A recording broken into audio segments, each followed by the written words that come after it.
Membro PNTLBC Catusro Russi município Baucau reta promoção de visa. E a Tina Nidane, o governo Timor-Leste, a promoção transitória para membro PNTL Rio Ruaresen.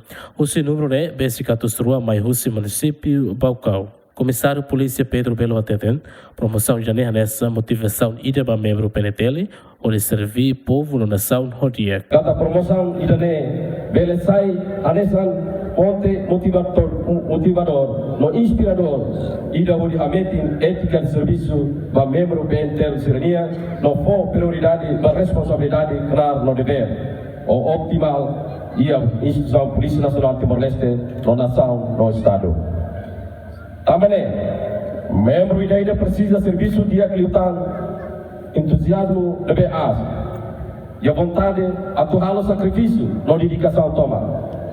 A promoção ainda lá ouça nessa prêmio ainda, mas bem, essa promoção ainda vai cumprir os requisitos no critério do artigo 155 Estatuto de Polícia Nacional Timor-Leste.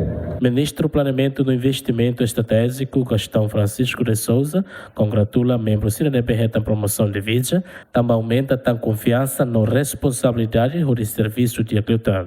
E também tem a técnica da Polícia Nacional Timor-Leste, a PNTL. Agora está a minha fase ainda não é bem importante temas e o processo de construção do país ou nação ainda não é ninguém. Fase ainda não é mata, fase a instituição segurança. O tema fase a meta instituição está uma perto dela, partida os país ainda não é ninguém. Nebe a categoria fase lupida inclui fase da crise e a crise de 2006 e a fase da e pode ser a serviço de agora onde garante segurança para o povo no estado da Membro PNTL CDB promovido para superintendente assistente a Mutuk na Intolo, posto inspetor CEF a Mutuk Sanulo Recentolo, posto inspetor a Mutuk Sanulo Recent Lima, inspetor assistente Hatun Recent Walo, sargento CEF Tololo Recent Rito, primeiro sargento Tololo Recent Lima, agente CEF na Encia, no agente principal Hamutuk Sanulo Recent Hat. Feliciano Venâncio Belo, GMN.